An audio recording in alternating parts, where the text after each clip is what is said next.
Alors ma famille, toi comme moi, avons besoin de devenir indépendants financièrement.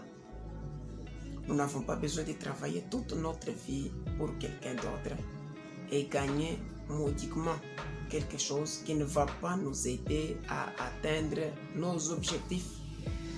Si aujourd'hui tu n'as pas une femme, demain tu l'auras. Si aujourd'hui tu n'as pas un mari, demain tu l'auras. Si aujourd'hui tu n'as pas d'enfants, sache-le bien qu'après demain tu les auras. Alors que faire avant d'arriver à ce stade-là et commencer à se plaindre matin, midi, soir? Il y a des préalables, il y a des choses à faire avant d'arriver quelque part et avant de se retrouver dans un circuit où on ne sera plus, se relever. Je te dis mon frère que si tu es encore célibataire, c'est le meilleur moment de faire quelque chose. Aujourd'hui, nous parlons sur comment dépenser de l'argent. Tu travailles, tu gagnes quelque chose, tu dois savoir que de ce que tu gagnes, tu peux investir et devenir un grand quelqu'un. Celui qui a créé Microsoft, c'était encore un petit enfant, c'était avant ses 30 ans qu'il a créé cela. Celui qui a créé Facebook, c'était avant ses 25 ans qu'il a créé Facebook. Robert Kiyosaki, pour une petite histoire, beaucoup ne connaissent pas Robert Kiyosaki. Robert Kiyosaki, c'est l'un des plus grands millionnaires asiatiques. Robert Kiyosaki, à ses 9 ans, il est retourné vers son père qui était pauvre. Il lui a dit, papa, je vais devenir riche. Mais son père pauvre n'a pas compris cela. Il n'a pas su répondre à la question de l'enfant parce que c'était une question qui allait outre l'entendement. Comment un homme pauvre peut enseigner quelqu'un d'autre à devenir riche? C'était pratiquement impossible et pour lui, il croyait que c'était vraiment impossible. Il lui a posé la question, pourquoi tu as besoin de devenir riche? Il dit à l'école, on m'a insulté par mes collègues que je suis l'enfant d'un pauvre. Et pour son père, il a compris, puisqu'il faut être sincère dans la vie, la sincérité paye. La sincérité, c'est ce qui donne. La sincérité, c'est ce qui conduit vers la réussite. Le père de Robert Kiyosaki avait un ami bourré d'argent. Il a conduit son fils de 9 ans vers son ami qui lui a dit, mon cher, mon fils m'a dit qu'il veut devenir riche. Je ne sais rien dire. Je te l'amène afin que toi tu les formes à devenir riche. À 9 ans. Les garçons ont été conduits vers les papas et les papas se donnent la peine de former les garçons. Et aujourd'hui, c'est un grand riche. Et vous comprenez qu'à partir de 9 ans déjà, les garçons avaient déjà développé le sentiment de devenir riches. Ne pense pas que tous les riches sont des cousins du Satan. Non, non. Et ne pense pas que tous les pauvres sont des petits-fils de Jéhovah ou du Seigneur Jésus-Christ. Non aussi. Au ciel ou dans le royaume des cieux, n'y entreront que ceux qui seront remplis de l'Esprit de Jésus. Pauvres ou riches dans les choses de ce monde, mais là, il faut avoir l'Esprit de Jésus-Christ pour y entrer, le Saint-Esprit. Tu n'as pas droit de fermer la porte à quelqu'un d'autre que lui ne peut pas en avoir. Ce n'est pas toi qui en distribue, ce n'est pas toi qui en détiens la clé. Même si tu es prédicateur, tu les enseignes à devenir chrétiens, sache-le bien que tu n'as pas la possibilité de savoir qui entrera et qui n'entrera pas.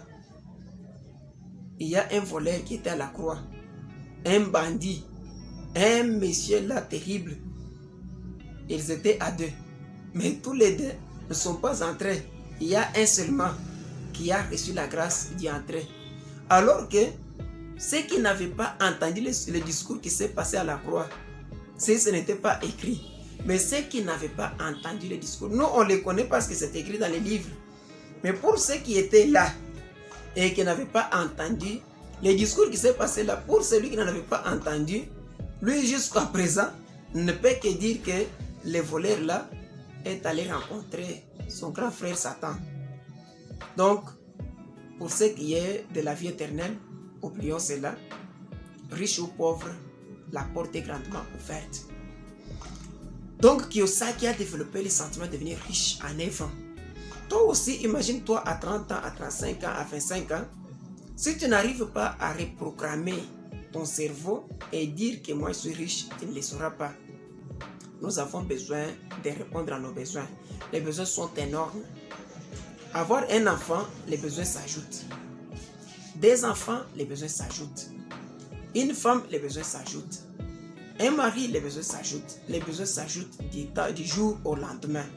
Alors, qu'est-ce que nous devons faire pour y atteindre? Nous devons travailler forcément, travailler, nous sentir lassés, nous sentir lésés, nous sentir rentés de travailler pour quelqu'un d'autre alors que nous avons les atouts pour créer notre propre entreprise. Créer l'entreprise, ça ne vaut plus grand-chose comme dans les temps anciens.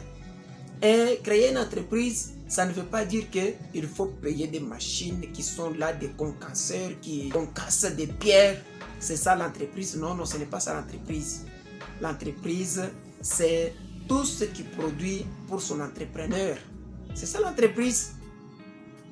Même si tu as une petite ferme dans ta maison où tu n'élèves que des lapins, et alors que ces lapins-là sont à ta charge, tu peux vendre lesquels tu veux manger lesquels tu veux faire du n'importe quoi avec tes histoires. Voilà l'entreprise. Je connais un monsieur qui aujourd'hui est devenu un grand monsieur juste à cause de l'élevage des petits lapins. Qu'est-ce qu'il a fait? Il a commencé par élever, il ne vendait pas. Et lui-même pour commencer, n'aimait pas la chair des lapins. Et quand il a commencé à élever ces lapins, il a élevé, c'est devenu nombreux, il a agrandi la maison, c'est devenu nombreux, il a encore agrandi, alors qu'il avait atteint le niveau où chaque 3 mois, chaque trimestre, il pouvait recevoir 200 à 250 lapins. Chaque trimestre, 200 à 250 lapins, jusqu'à ce qu'il a commencé à recevoir 250 à 500 lapins par trimestre. Alors, il est allé chercher quelqu'un qui pouvait, il ne savait même pas rédiger. Il a cherché quelqu'un qui devait le guider à rédiger une lettre de partenariat avec une entreprise de la place. Il a sollicité cela et l'entreprise a proposé à ses travailleurs à leur payer à la fin du mois et leur remettre un lapin, une tête de lapin, afin que la femme puisse s'en réjouir. Le monsieur est devenu un grand fournisseur de lapins dans l'entreprise. Et aujourd'hui, au moment où nous parlons, tu ne peux pas te souvenir que c'est bien lui, mais il continue toujours à élever ses lapins. Il est devenu un grand éleveur de la contrée. Donc, dans tout ce que tu fais, comprends que ta bénédiction est dedans. La richesse n'est pas seulement le fruit du travail, c'est l'association, la bénédiction et aussi le travail. Les études, ce n'est pas seulement les études. D'ailleurs, aujourd'hui, moi, je condamne les études formelles. Les études formelles ne forment rien, ce sont toujours des théories. On te donne des théories, c'est à toi d'aller chercher des pratiques, aller chercher de l'expertise. Mais aujourd'hui, sur Internet, là, tu peux trouver tout ce dont tu as besoin. Parce que là, il y a la pratique, il y a aussi la théorie. On te donne quelque chose de concret. Moi, dans mes formations, je ne vais pas donner des formations où je parle des histoires théoriques. Je te dis comment commencer, comment arriver à un certain moment et comment te lancer, aller quelque part. Peu importe ton niveau d'études, peu importe ton niveau de langage, peu importe ce que tu es, mais tu dois savoir que tu es à même de faire quelque chose. Dépenser beaucoup quand tu travailles. Aujourd'hui, je te dis une chose. Ne pense pas que le business c'est seulement quand tu vas commencer à voyager Dubaï, Chine, Amérique, France, des histoires. Le business commence par des petits moyens. Les petits téléphones que tu as, je vais te donner une application. J'ai prévu une vidéo, donc je vais la publier incessamment, qui va te parler comment te faire de l'argent à partir du téléphone. Juste avec les applications que tu as toujours utilisées du jour au lendemain, chaque jour. Tu sauras qu'avec le téléphone que tu as, ce que tu es en train de considérer comme un jouet, c'est ce qui enrichit beaucoup de personnes aujourd'hui. Nous ne sommes pas à l'ère traditionnelle, nous sommes à l'ère du digital. Avec le téléphone, tu peux faire une activité qui te fait voyager d'ici vers quelque part, mais sans y arriver physiquement. Avec ton téléphone, tu peux faire une affaire, tu peux vendre, tu peux acheter, tu peux exposer, tu peux faire n'importe quoi avec le téléphone. Alors, si tu n'as pas encore un téléphone ou cette vidéo, tu es en train de la voir à partir de quelqu'un d'autre, je te conseillerais de travailler, de payer un téléphone intelligent Je vais te faire voir ce que tu peux faire avec le téléphone. J'ai commencé la série de vidéos qui vont parler de business maintenant. Nous allons commencer, nous allons entamer le business. Tu vas te retrouver. Et alors que tu es en train de faire ce business, ne pense pas que c'est la fin. La vie ne se limite pas par là. Tu dois aller quelque part. Tu dois faire quelque chose. Merci.